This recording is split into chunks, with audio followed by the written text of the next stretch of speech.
अस्सलामुअलैकुम। Design and analysis of algorithms के course में सॉल्विंग रिकरेंसेस के टॉपिक में मास्टर मेथड को हमने लास्ट लेक्चर में डिस्कस किया और इससे पहले हमने आइट्रेशन मेथड को पूरा डिस्कस किया था और उसके बाद उसके रेलेवेंट एग्जांपल्स को सॉल्व किया था। आज हम जो है मास्टर मेथड पे एक एग्ज़ाम्पल सॉल्व करेंगे कि किस तरह हम ये अप्लाई करते हैं। Suppose we are given t is equal to 9t n t of n by 2 plus n। तो यहाँ पे जिस तरह हमारे पास जो इक्वेशन है इस तरह ये वाला ये जो है इट्स यूज फॉर द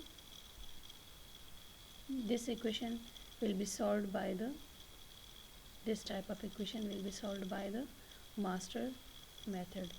तो आप ज़रा इसको देखेंगे तो ये जो है सेम ये वाला इक्वेशन इसी फॉर्म में आया है।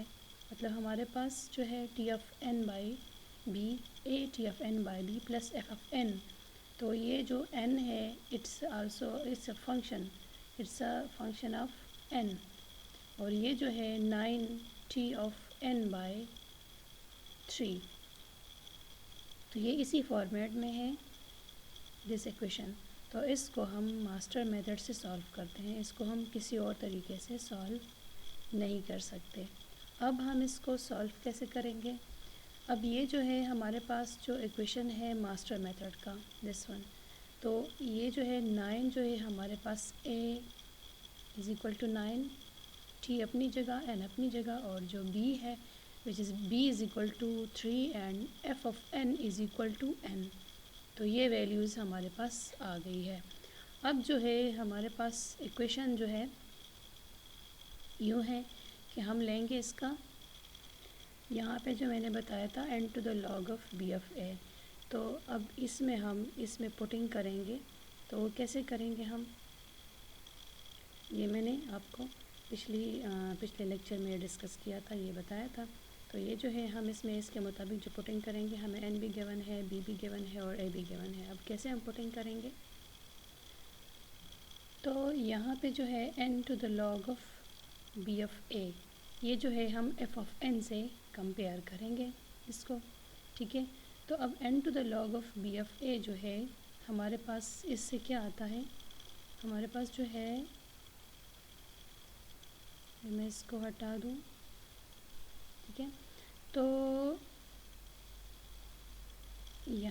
यहाँ से यू दिस वन ये जो है हमारे पास ये वैल्यू, तो ये किसके बराबर है, हमारे पास n power log of what 3 sorry b of a। तो b मेरे पास क्या है, वो है 3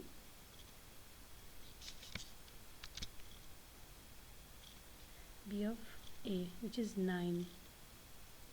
ये मेरे पास ये वैल्यू आ गई है। n मेरे पास जो मैंने अभी पिछले स्लाइड में आपको बता दिया, तो यहाँ पे n to the log of b of a। अब इससे जो वैल्यू आएगी, ठीक है, हम ये चेक करेंगे कि इससे क्या वैल्यू आएगी। इसके बराबर ये जो है हम अगर इसको कंपेयर करेंगे n से, इस फंक्शन से, ठीक है, n फंक्शन से, मगर ये जो है हम पहले ये कैलकुलेट करेंगे, ये वाली वैल्यू हम पहले कैलकुलेट करेंगे कि इससे क्या आता है। अब ये जो है ये और ये बराबर है, कैसे बराबर है, अब मैं इसको बताती हूँ कि हमारे पास n to the log of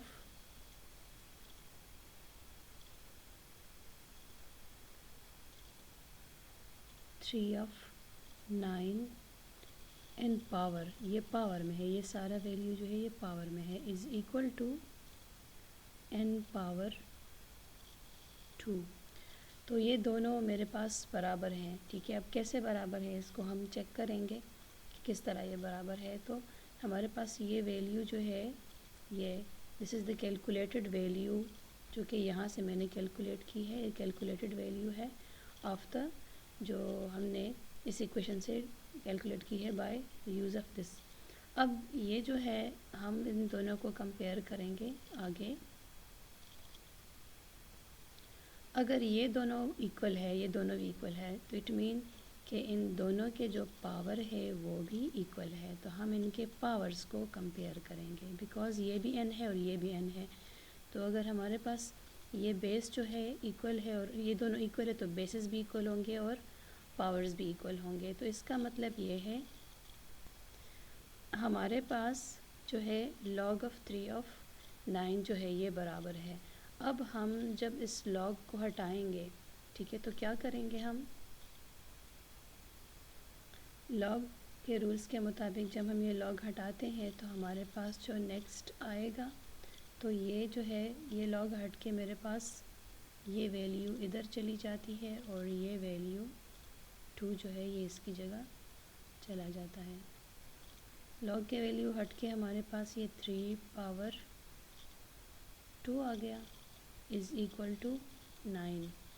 जब लॉगरिथम हम हटाएंगे तो ये 3 इधर ही रहेगा, ये 2 इधर शिफ्ट हो जाएगा और ये जिस तरह लॉगरिथम कैलकुलेट करना आपको ऑलरेडी आता होगा, ठीक है। तो ये शॉर्टकट वैसे बता रही हूँ।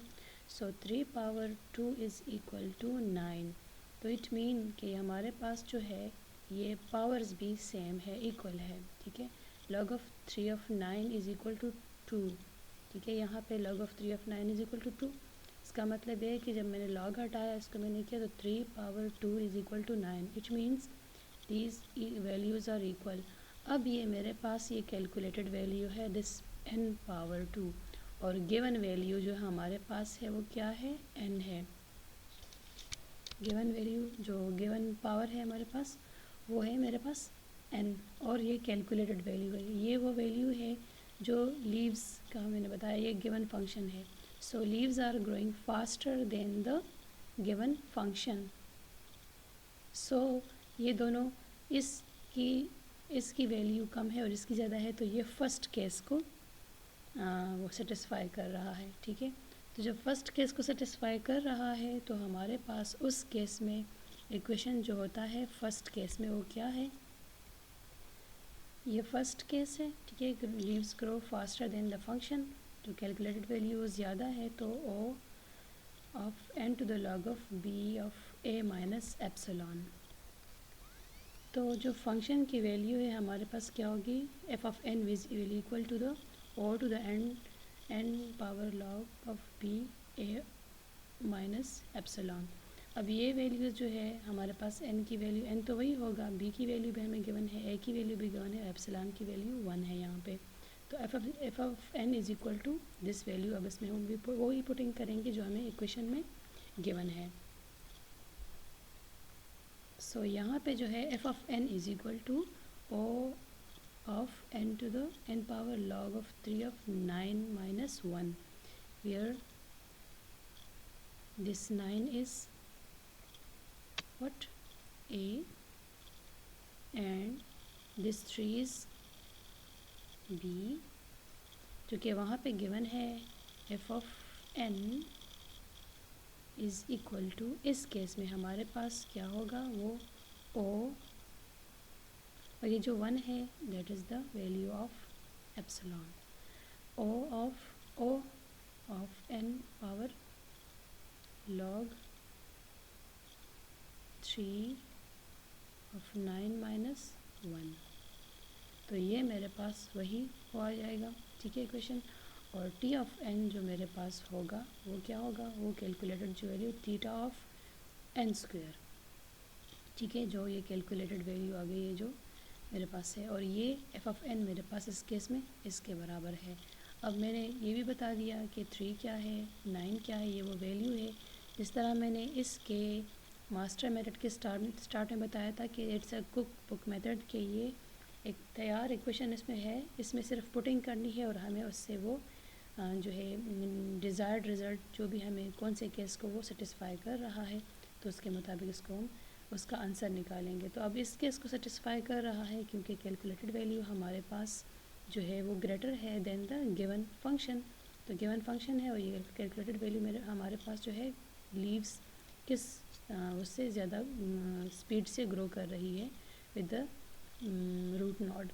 तो इस केस में हमारे पास इस तरह का इक्वेशन आएगा, इसमें हम जस्ट उसकी पुटिंग करेंगे, और अगर उसके मुताबिक जो भी हम इसमें अगर हम दोनों को कंपेयर करेंगे किस लिहाज से करेंगे, फिर उसके मुताबिक उसकी वैल्यूज़ उसी गिवन फार्मूला में हम इंटर करेंगे, और वो हमारे पास जो केसेस में गिवन है कि इस केस में हमारे पास जो एफ ऑफ एन होगा वो इसके बराबर होगा, और टी ऑफ एन जो है वो मेरे पास इसके बराबर होगा। ये सारी वैल्यूज़ गिवन है, सिर्फ हमने क्या करना है, यहाँ से एफ ऑफ एन की वैल्यू कंपेयर करनी है इससे कि आया वो ग्रेटर है, इक्वल है या लेस देन है। तो उसके मुताबिक हम अपना जो है टाइम कम्प्लेक्सिटी और फंक्शन को कैलकुलेट कर सकते हैं। आई होप इसकी समझ आ गई होगी आप लोगों को।